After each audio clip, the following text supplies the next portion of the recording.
the sound of a bone breaking, isn't a crack. It's a wet, heavy thud, like dropping a raw pork shoulder onto a linoleum floor. I spent 12 years trying to forget that sound. Then my boss's kid decided the warehouse floor was his personal proving ground. When you leave the teams, the hardest part isn't the nightmares, it's the volume. The world is so damn loud, but none of it actually matters. A missing crate of galvanized bolts doesn't kill a guy from Idaho. That's why I loved Whitmore Logistics. It was beautifully, profoundly inconsequential. Arthur Whitmore paid me $28 an hour to make sure the numbers on the yellow manifest slips matched the numbers on the cardboard boxes. He was 64, had 3 double bypass scars, and a handshake like a dry leather boot. I liked Arthur. He treated the warehouse like a parish, and the drivers like they were deacons. He was a good man who made the classic American mistake. He worked 80 hours a week so his son would never have to work one. Then, July hit, and Arthur brought his legacy to work. "Cole," Arthur said, his hand resting on the shoulder of a kid who looked like he'd been genetically engineered inside an Equinox. "This is Bryce. He's taking over the floor metrics, getting his feet wet before I hand over the keys." Bryce didn't offer a hand. He offered a grip. It's a specific kind of handshake you only get from guys who watch 3 hours of motivational podcasts before 7 a.m. He caught my fingers early, clamped down hard on the knuckles, and gave a slight downward jerk meant to pull my center of gravity off balance. I didn't resist. I just let my arm go completely slack, turning my shoulder in with the pull like a wet towel. It ruined his leverage instantly. Bryce blinked, his perfectly groomed eyebrows twitching slightly as he ended up holding a limp, lifeless hand. He let go, slightly disgusted. "You've got zero bass, man," Bryce said. His voice was a rich, cultivated baritone. "You work on your feet all day. You need to engage the core. You're asking for an L4 slip." "I'll keep an eye on it," I said. I went back to my clipboard. I didn't tell him that my L4 had been compressed by a rough landing out of a CH-47 over the Helmand River in 2014, or that the reason I didn't have a base was that keeping your weight entirely shifted to the balls of your feet makes you a twitchy, highly shootable target in a tight hallway. Bryce spent his first week treating the shipping floor like an uncontacted Amazonian tribe he had been commissioned to civilize. He wore high-end athletic wear, tapered joggers that showed off his calves, and tight black t-shirts bearing the subtle logo of an expensive Brazilian jiu-jitsu academy in the suburbs.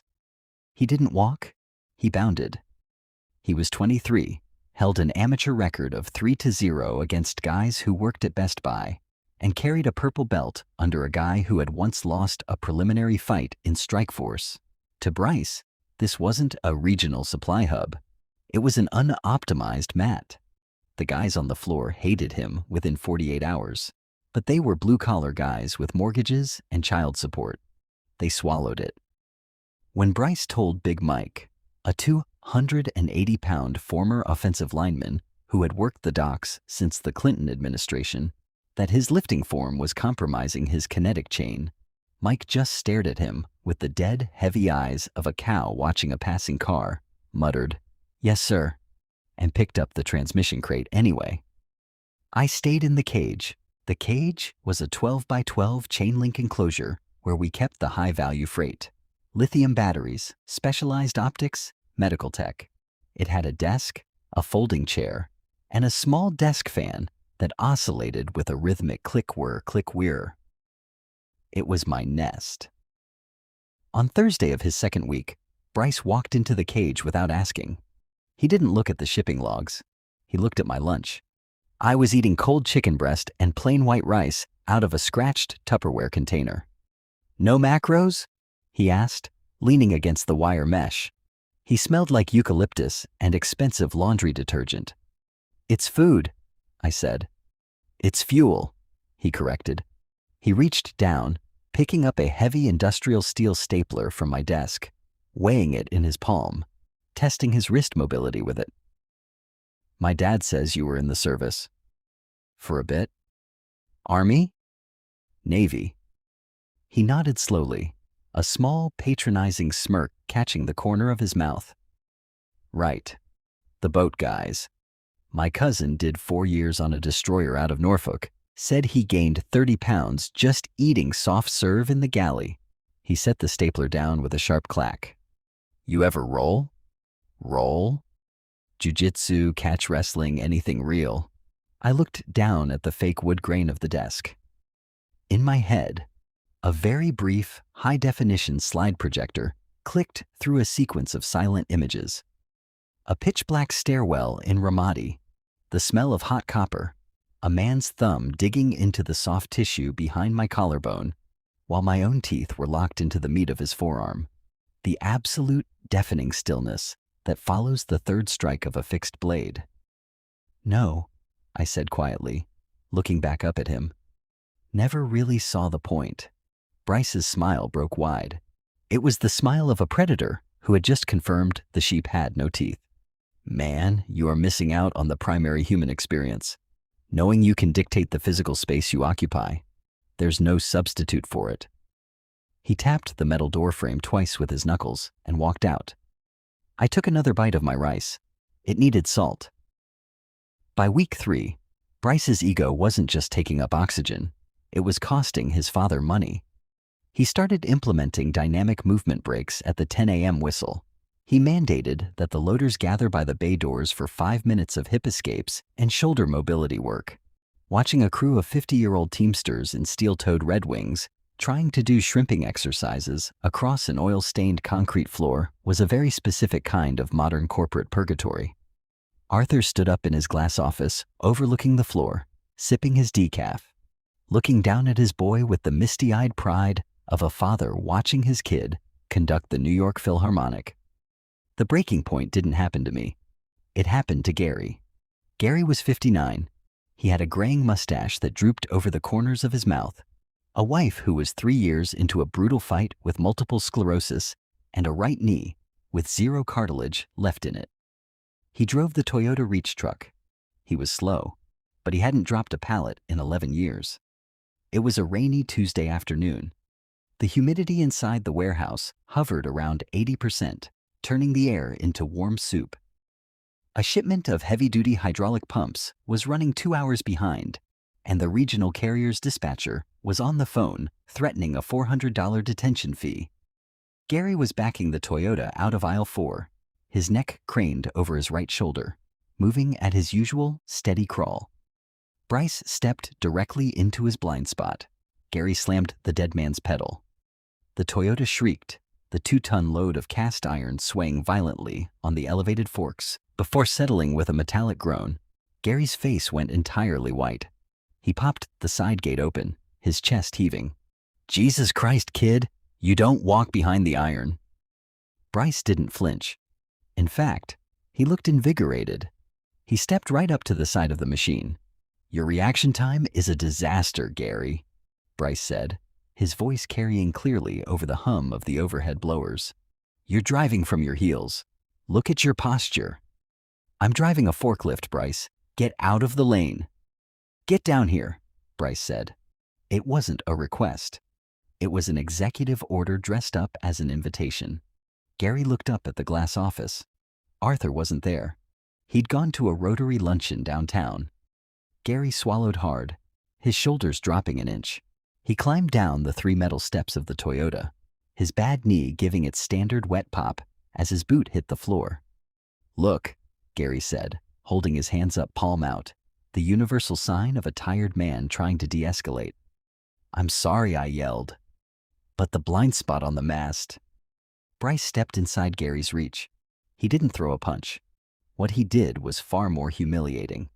He reached out and locked on a double collar tie, placing both of his manicured palms on the back of Gary's neck, lacing his fingers, and pulling the older man's forehead down toward his own sternum.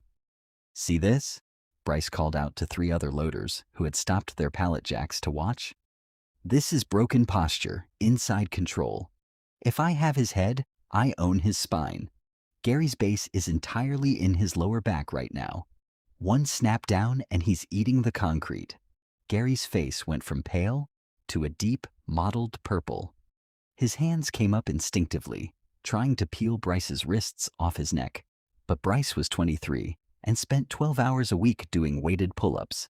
He held the old man there, locked in a stoop like a freshman being shaken down for lunch money. "Let go of me, son," Gary croaked. His voice cracked with a mixture of pure rage and profound, paralyzing embarrassment. "Just demonstrating the physics, Gary Bear," Bryce said, his teeth gleaming under the fluorescence. "You got to learn to swim those inside frames." "Bryce?" My voice wasn't loud. I didn't shout it from the back of the room. I was standing about 6 feet behind him, holding a stack of 3-copy carbon bills for the Pittsburgh run. Bryce didn't let go of Gary's neck, but he turned his head, his chin tucked over his shoulder. "What's up, Cole? We're doing a little biomechanical triage." "The Pittsburgh driver's at the window," I said. "He needs the operations VP's signature on the hazmat release. Your dad left you the stamp." Bryce let out a long, theatrical sigh. He unclasped his hands, giving Gary a little patronizing double pat on the cheek as he released him. Gary stumbled backward half a step, catching the yellow roll cage of the Toyota to steady himself. He didn't look at Bryce, and he didn't look at me. He just stared at the floorboards, his jaw working silently. Bryce turned to me, wiping his palms on his tailored pants. "You're a real wet blanket, Cole. You know that," he said, strolling toward me. When he reached me, he didn't take the paperwork. He stopped 4 inches from my breast pocket. "In the military, they teach you about the bubble. It's the sphere of space around a human being where a strike can be launched without a preliminary step. When someone steps inside your bubble, your central nervous system does a very ancient, very primitive math." The tiny hairs on the back of my forearms stood up against the cheap cotton of my shirt. My heels dropped 0.5 millimeter, anchoring into the grease on the floor. My chin tucked naturally, shielding the carotid. "I didn't do it on purpose. It's just what the machine does when the power gets switched back on." Bryce looked down at me. He had 2 inches of height on me, but about 20 pounds less density. He studied my face, looking for the classic tells, the widened eyes, the parted lips, the shallow upper chest breathing of a cornered man. He didn't find them, and it clearly drove a small, invisible splinter under his fingernail. "You've got a weird vibe, man," Bryce murmured, his voice dropping into that hushed locker room register where guys do their real posturing. "You walk around here like you're above the room, like you're holding something back." "I'm holding the Pittsburgh Manifest," I said. Bryce let out a short, dry chuckle. He snatched the papers out of my hand. "Tell you what, Friday, 4:30, the bay clears out. You and me on the mats upstairs, 5 minutes pure grappling. You tap me once, I'll tell my dad to put a $4 bump on your hourly." I looked at him. "And if I don't?" "If you don't," Bryce smiled, leaning in so close I could smell the spearmint gum behind his molars. "You stand up in front of the shift on Monday morning and tell them the Navy breeds the softest guys in the Department of Defense." He turned and walked toward the iron stairs, his pristine white sneakers squeaking rhythmically against the concrete. Squeak, squeak, squeak. I stood there for 3 seconds. Across the aisle, Gary was slowly climbing back into the seat of the reach truck. He caught my eye, his face heavy with a sickening, helpless shame. He gave me a tiny, almost imperceptible shake of his head. "Don't do it," the look said. "He'll hurt you." I looked chenals at my right hand. I flexed the fingers once. The middle knuckle popped, a dull, familiar sound. "Hey, Gary," I called out. The old man looked over. "What's your brand of beer?" Gary blinked, his red eyes confused. Yuengling, the traditional." I nodded, turning back toward the wire cage. "I'll have a 6-pack sitting on my desk Friday at 5. Come grab one." Friday afternoon arrived with the suffocating humidity unique to late July in the Rust Belt. By 4:15, the heavy bay doors rattled shut, sealing out the rumble of the interstate. The floor usually cleared out in under 3 minutes on a Friday. Today, nobody clocked out. They lingered, Men holding lunch coolers and scuffed thermoses stood by the punch clock, shuffling their steel-toed boots, staring up at the metal staircase that led to the mezzanine. Arthur had leased the upstairs space, meaning to turn it into a break room, but Bryce had claimed it immediately. He'd laid down 200 square feet of interlocking black puzzle mats, dragged up a Bluetooth speaker, and installed a heavy bag hanging from a steel joist.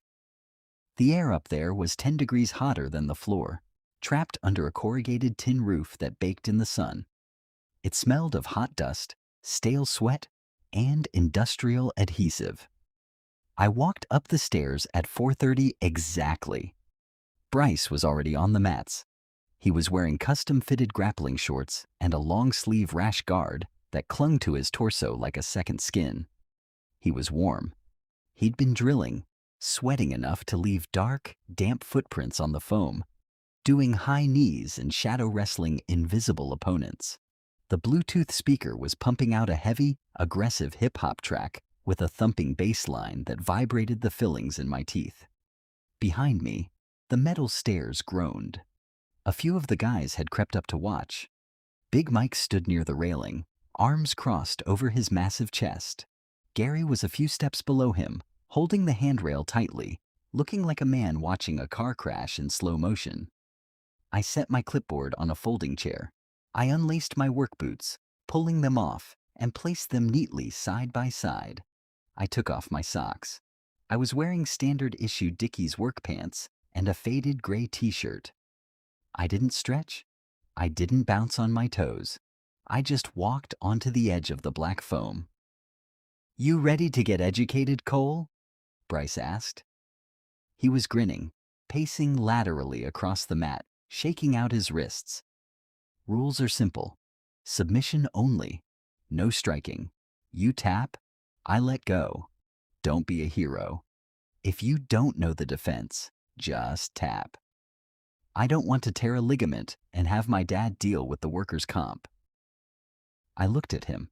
He was treating this like a game, like a puzzle to be solved. In his world, a fight was a structured dialogue between two consenting athletes. You grip here, I frame there. You sweep, I post. It was clean. It was fair. In my world, a fight was a catastrophic failure of diplomacy that ended when someone ran out of blood or oxygen. You don't play with a man's limbs. You destroy his structure so he cannot physically continue the argument. "Turn the music off," I said. Bryce stopped pacing.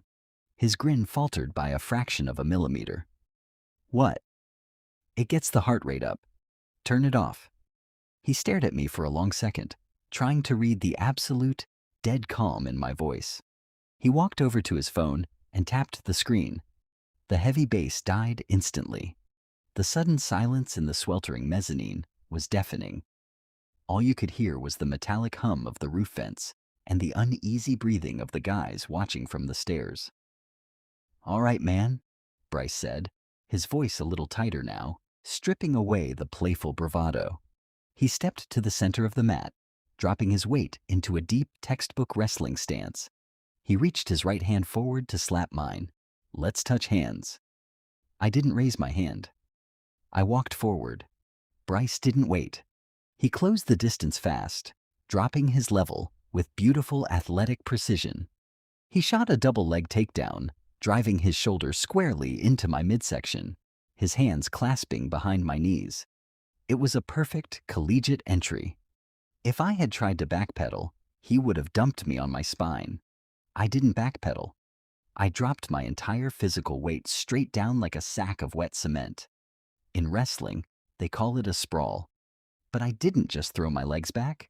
I drove the bony point of my right hip directly into the soft tissue where Bryce's neck met his shoulder, throwing all 190 pounds of my mass down onto his cervical spine. Bryce let out a sharp, involuntary huff as the air was violently compressed out of his lungs.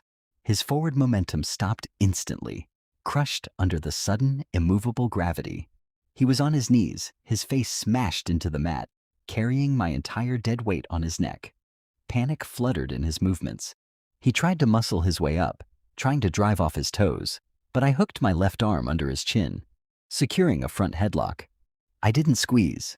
I didn't try to choke him.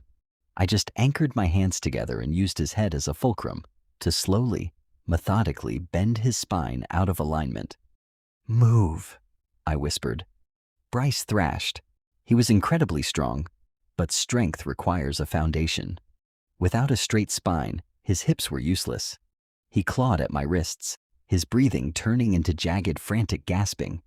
He managed to roll his hips, attempting to pull me into his guard, his sanctuary. I let him. We hit the mat together. Bryce wrapped his long legs around my waist, crossing his ankles. A triumphant surge of energy ran through him. This was his world. He immediately grabbed my right collar, his hips swiveling, trying to isolate my arm. He threw his left leg over my shoulder, locking in a triangle choke. From the stairs, somebody gasped. It looked like Bryce had trapped me. The mechanics of a triangle choke require the attacker to pull the defender's head down, compressing the neck against the shoulder. Bryce gripped the back of my head with both hands, pulling with all his might.